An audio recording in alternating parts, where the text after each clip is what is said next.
Doctora Gladys, buenas noches. Mi nombre es Margarita Llave Valdivieso, estudiante de Derecho de segundo año del Paralelo B. En esta oportunidad le voy a hablar de la libertad de locomoción de Pablo Dermisaki.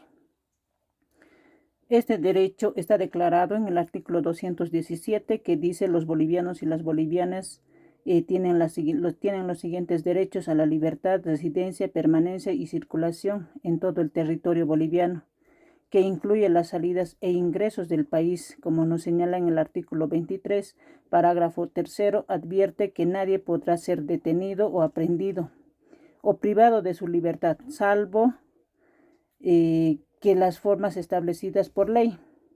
La libertad de locomoción es un derecho fundamental para que el hombre pueda crecer, desarrollar biológica y mentalmente, estudiar, trabajar, viajar y participar en todas las actividades de la vida social. No concibe un ser humano normal que esté inmóvil, aislado, paralizado y privado de las funciones propias de su naturaleza. Por esto es que en las detenciones ilegales y arbitrarias, las restricciones abusivas de este derecho son de una constitución de crímenes. Limitaciones. En las limitaciones en cuanto a este derecho específico, el artículo 22 citado en el Pacto de San José consigna las siguientes limitaciones. El ejercicio de los derechos anteriores no pueden ser restringidos, sino en virtud de una ley en medida indispensables en una sociedad democrática para prevenir las infracciones penales o para proteger a la seguridad nacional de un orden público, la moral de la salud pública, derechos y libertad de las demás personas. Limitaciones en la legislación boliviana. De manera general, encontramos las limitaciones del derecho de locomoción en las siguientes áreas. Tenemos a los bolivianos para viajar al extranjero requieren de pasaportes y autorizaciones de salidas que deben ser recabadas en las administraciones departamentales e inmigración, como nos señala en el artículo 25 del Decreto Supremo número 24.423 del 29 de noviembre de 1996. No puede salir del territorio nacional los bolivianos sobre quien es la autoridad judicial competente haya decretado arraigo, medida precautoria que debe ejecutarse por la Dirección Nacional de Inspectoría de Arraigo. Entre estos tenemos también a los extranjeros. El decreto supremo citado en el parágrafo que procede contiene las siguientes disposiciones. Ingresos y salidas a los consulados de Bolivia en el exterior pueden otorgar a los extranjeros visas en tránsito o turismo de objeto terminados y estudiados en los casos para que los interesados deben presentar pasaportes válidos en los artículos 26, 27, como nos señala. Permanencias y radicatorias. Las siguientes autoridades pueden acceder la permanencia temporales y radicatorias en Bolivia: Dirección Nacional, Extranjería, pueden señalar hasta 2 años, la Administración Departamental de Migración hasta 1 año. La Subsecretaría de Migración radicatoria en el artículo 18 del inciso D. La expulsión. La dirección de la inspectoría resuelven mediante resolución motivada la expulsión de extranjeros no comprendidos en situaciones de aislados políticos o regulados. Alteran el desobedecimiento, incursión en problemas de política. También podemos decir que toda persona es libre de transitar en el interior o exterior de un estado y las autoridades correspondientes coadyuvan con los trámites que requiere en cada consulado, siempre y cuando éstas se encuentren sin ningún antecedente o estas tengan problemas con las leyes o sea prófugos de la justicia. El habeas corpus en Bolivia.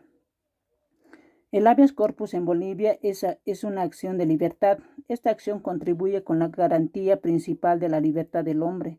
Sin esta acción, el mismo autor sostiene que la exclusiva mediación de habeas corpus es organizar la libertad individual, o sea, la libertad de locomoción. Para el Blackstone, el habeas corpus es la principal de las garantías de libertad civil, pues como tal ella, cuando las sospechas fundadas, las persecuciones y las autoridades y los abusos de la administración de justicia. También tenemos en el habeas corpus los antecedentes. La situación evolucionó en la Inglaterra antes de la Carta Magna. Cumplen algunas funciones del habeas corpus, como el odio et atia, es que servía para evitar la presión en casos de indicaciones por delitos graves. El habeas corpus en Bolivia es una acción en esta que garantiza y fue aprobada con la Reforma Constitucional número 1, introducido en el referéndum del 11 de enero de 1931, el Decreto Supremo de 9 de abril de febrero en este año, la reforma a la Constitución Política en el Estado de 1938 apreció por primera vez el habeas corpus. Entre esas tenemos las características que recurre proceder a favor de todas las personas que considera que su vida esté en peligro, que es ilegalmente perseguida o ilegalmente procesada.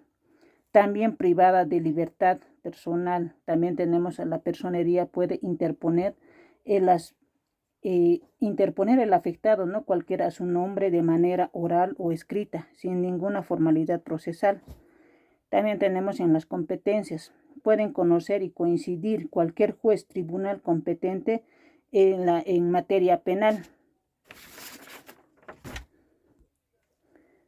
Entre estas también tenemos la citación, se practica, ¿no?, personalmente o por cédula de identidad a la persona denunciada, que a la orden será obedecida sin observaciones ni excusas. También tenemos entre los delitos de infraganti.